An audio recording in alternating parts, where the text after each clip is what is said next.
여론조사. 그러니까 12월 말에 해가지고 1월 1일 날 내는 여론조사 되게 많았었는데 제가 지난주에 말씀드렸죠. 윤석열 지지율 저번에 한번 MBS 등에서 멈췄잖아요. 예. 그대로 멈췄단 말이야. 그럼 그 다음에 한 여론조사는 뭐가 나오겠어요? 떨어진 여론조사 나오고. 자, 소개 좀 해드릴게요. 또 이런 것도 우리가 신나게 해드리죠. 추세 때문에. SBS 여론조사는요, 잘한다가 36.8, 잘 못한다가 54.7인데, 다른, 그러니까 뭐 예를 들면 여론조사 불공정 같은 데서는 막 40몇 프로 나온다 그러는데, 현실로 SBS 여론조사 36.8, 잘 못한다 54.7. 그러니까 저는 저런 여론조사 볼 때마다 정말 신기한 게 주변에 윤석열 욕하는 사람들을 흔히 볼 수 있거든요. 근데 윤석열 칭찬하는 사람 본 적이 없어요. 그게 택시 기사가 됐든 식당이 됐든 포장마차가 됐든 어디서든지 간에 그냥 다른 테이블에서라도 윤석열 칭찬하는 이야기를 들어본 적이 없는데 저 36%는 도대체 어디 있는 사람들이에요? 네. 지금 채팅방에 한 말이 들어왔습니다. 거짓말 방송이니 라고 말씀하시는 분들이 아니, SBS를 두고 한 말이겠죠. 자, 안녕히 가시고요. 네, 머리 안 나갑니다. 연령대별로 한번 볼까요? 60대 이상을 뺀 전 연령대에서 지금 봐봐요. 40대 같은 경우는 75.4%예요. 윤석열 더럽게 못해. 75.4%. 20대 같은 경우는 부정 59, 30대는 66, 40대는 75, 50대는 59, 그리고 60대 이상에서는 부정평가가 31.1. 이분들이 전쟁 무서운 줄 모르네. 그리고 그 정도 나이 되니까 이제 본인들이 돈 안 벌고 자식들이 돈 버니까 돈 버는 거 쉬워 보이나 보지? 아유, 우리 이찍들. 근데 네. 지역별로 한번 보겠습니다. 대구, 경북, 부울경 정도를 빼놓고 나면 나머지 지역에서는 저거 이제 이게 계속 추세로 가면은 총선에 영향을 주겠죠. 그래서 진짜 영남 자민련 될 수 있어요. 전체적으로 지역별로 보면은 서울 못한다 59, 인천, 경기 53, 충청 52, 호남 81, 강원, 제주도 47. 그 다음에 대구, 경북은 특히 부울경 같은 경우는 거의 비슷해요. 자, 넘어가시고. 부정평가 이유만 볼게요. 잘한다. 긍정평가 이유는 내가 얼척이 없어서 뺐습니다. 부정평가 이유, 국정운영 부실, 독선적 일처리, 지난 정부에 대한 책임운영과 인사실패, 국정운영 부실. 한마디로 그냥 무능 아닙니까? 무능? 그렇지. 윤석열은 다리만 부실한 게 아니죠. 국정운영 부실. 앞으로 국정 수행을 잘하겠냐고 물어보는. 사람은 변하지 않습니다. 잘 못할 것이다 50.9, 잘할 것이다 45.1. 이거 굉장히 좀 많이 나왔는데 어쨌든 기대치가 없다는 건 놀라운 거고. 윤석열 정부가 집중해야 될 분야 글로벌 경제위기 대응이 제일 높아요. 경제위기 대응, 복지 강화, 정치 안정, 외교 안보. 근데 경제위기 대응에 대해서는 윤석열이 이미 답을 해줬잖아요. 그러니까 전 세계적인 현상이라서 답이 없다. 뭐 어쩔 거냐 이야기를 이미 했는데 뭐. 전반적인 추세를 보면요. 지금 오늘 나온 리얼미터 여론조사에 윤석열 지지율이 1.2% 빠졌습니다. 저는 목요일 날 MBS 조사에서 동률이었던 게 물론 뭐 여론조사 기관이 다르긴 합니다만 한두 가지가 그런 게 아니기 때문에 윤석열 다시 빠지기 시작하고 있다. 그리고 보통 이제 정상적인 경우에는 새해에 나오는 여론조사는요. 약간 좀 너그러운 게 있거든요. 대통령 잘하라고. 리얼미터가 지금 1.2% 빠졌고요.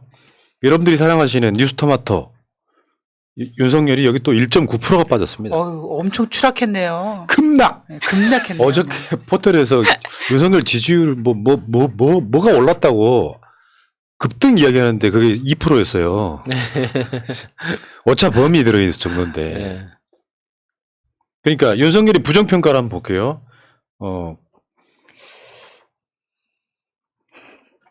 지금 뉴스토마토 같은 경우는 59.4 그리고 리얼미터 같은 경우는 저거 5.7 아니고 저거 못하는데 57. 57. 야, 57로 돼 있고요. 수정 좀 해주시기 바라겠고. 재밌는 거 하나 있어요. 재밌는 거. 그 뉴스토마토 여론조사 중에 윤석열 뭘 잘했냐 물어보니까 51.4%가 잘한 게 없다. 이야 정확합니다. 네. 보는 눈이 있으시네요.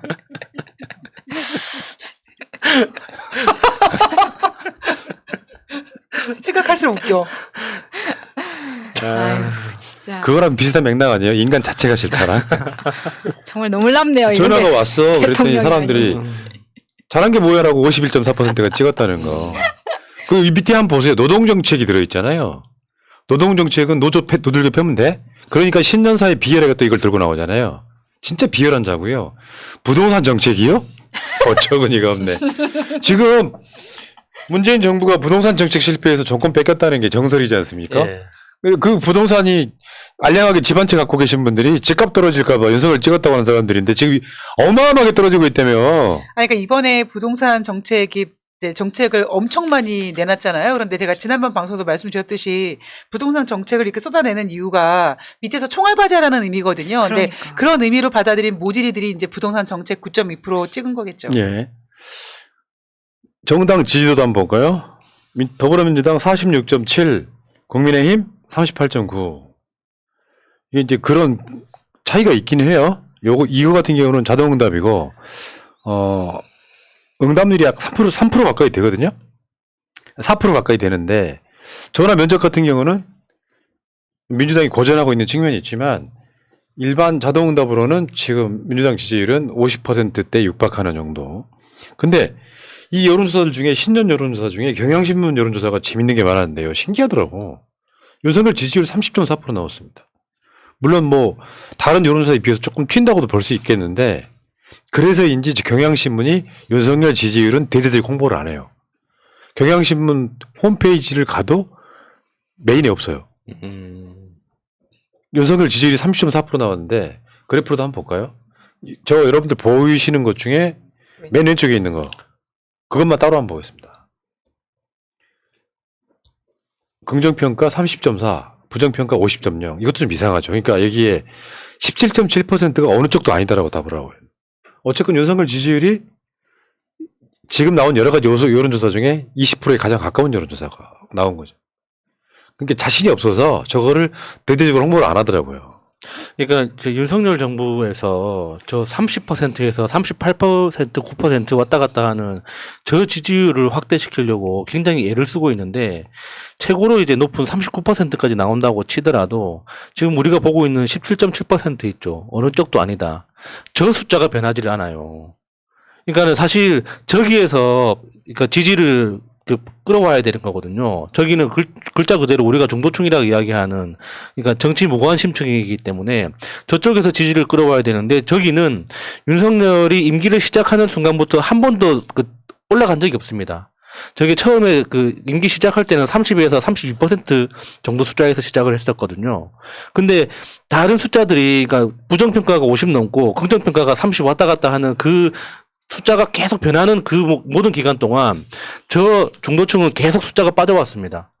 저거에 대해서 사실 윤석열 정부는 굉장히 심각하게 받아들여야 되는데 굉장히 극단적인 이야기를 통해서 자기 편만 계속 응답하도록 유도하는 그런 멍청한 짓을 하고 있는 거죠. 그러니까 이게 극우적인 발언이 계속 더 세지는 거 아닙니까? 요즘 윤석열 하는 거 보면은 오늘만 사는 사람 같잖아요. 왜냐하면 지지율이 끝없이 오를 것 같지만 사실 노조 때리기 같은 경우는 가장 사악한 거잖아요. 국민들이 우리나라의 역사 속에 이런 측면이 있단 말이에요. 박정희 이후에 산업화되면서 90년대 초반이 되면 민주화 이후에 노동운동들이 막 일어납니다.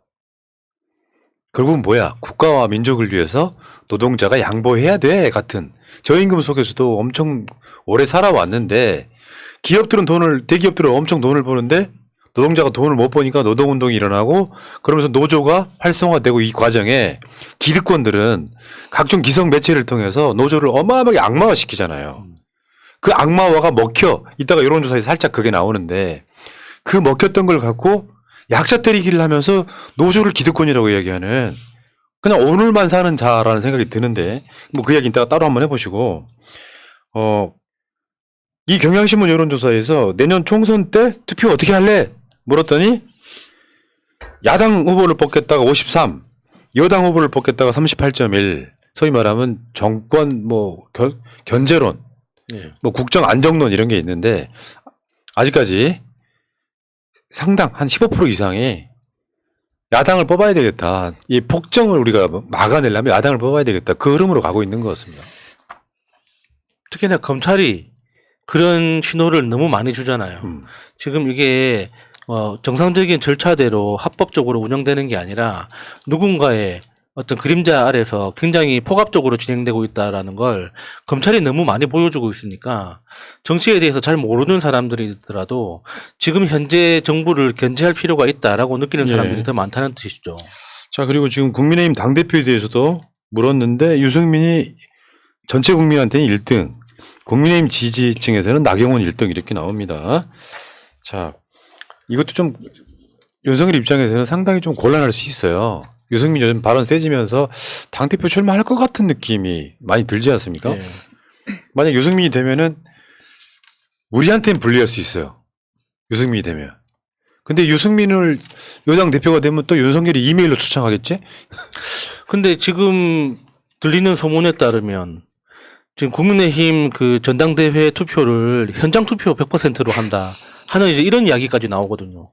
그게 각 지역당에서 투표를 하는 게 아니라 서울에서 서울 한 곳에서 올라와서 투표하는 방식으로 예전에 전두환 시절에 체육관 체육관. 그 선거했던 것처럼 그런 방식으로 지금 추진한다는 이야기까지 돌고 있습니다.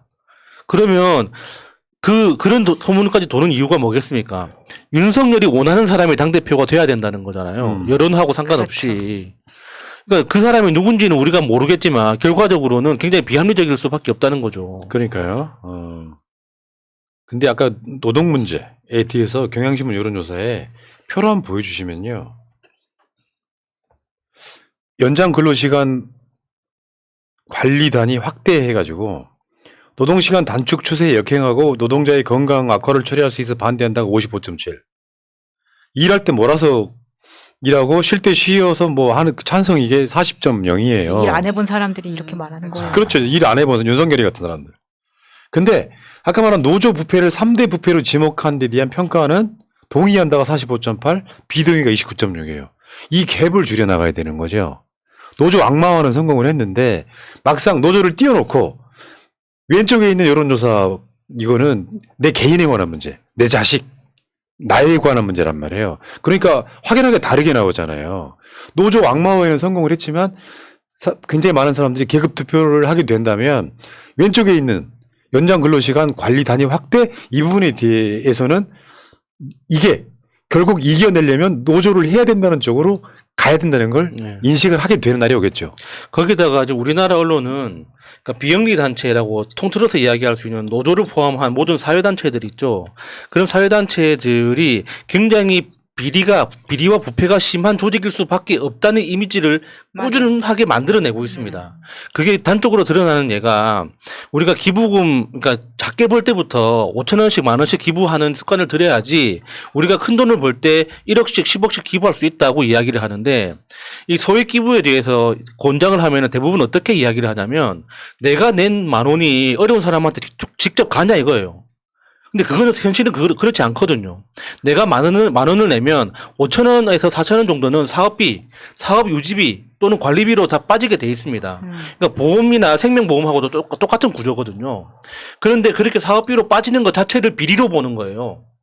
그러니까 노조에 대해서도 마찬가지거든요. 노조는 조합비를 받게 되지 않습니까? 그러면은 그 대부분의 비용들은 노조를 운영하는 사람들의 인건비로 나가는 거예요. 그러면은 왜 내가 노동자들의 돈을 받아서 왜 노동자들 인건비를 주느냐? 이거 이상하지 않느냐? 이런 걸 언론에서 꾸며내기 시작하면 아 노조가 이상한 곳이구나. 라는 인식을 가질 수밖에 없거든요. 그러니까 지금의 여론조사 할 때 방금 표에서 보신 것처럼 이 문제에 묻는 방식에 따라서 답이 달라지게끔 되어 있거든요. 예를 들면 윤석열이 노조가 부패했다고 주장을 하는데 이 부패했다는 부분에 있어서 동의하십니까? 라고 물어봤을 때 또 달라질 수 있거든요. 그리고 그렇다면 이 노조가 부패됐다는 건데 불법 파업을 지지하십니까? 라고 물어봤을 때 이 앞에 또 불법이 붙으면은 나는 불법이니까 당연히 지지하지 않다라고 이야기할 수도 있는 거예요. 그 파업의 진정성과는 다르게. 자, 그 얘기는 이따가 몰아서 한번 다른 섹션에 이야기 한번 해볼게요. 자, 여기까지. 어쨌건 윤석열 지지율 뭐 끝없이 올라가서 한 90% 찍을 줄 알았냐? 내가 봤을 때 윤석열은요 절대 50% 못 찍고 그만둡니다. 그리고 제가 아까도 전 방송에 출연자한테 했던 이야기처럼 올해는 정권 교체합시다. 힘들어 죽겠어 아주.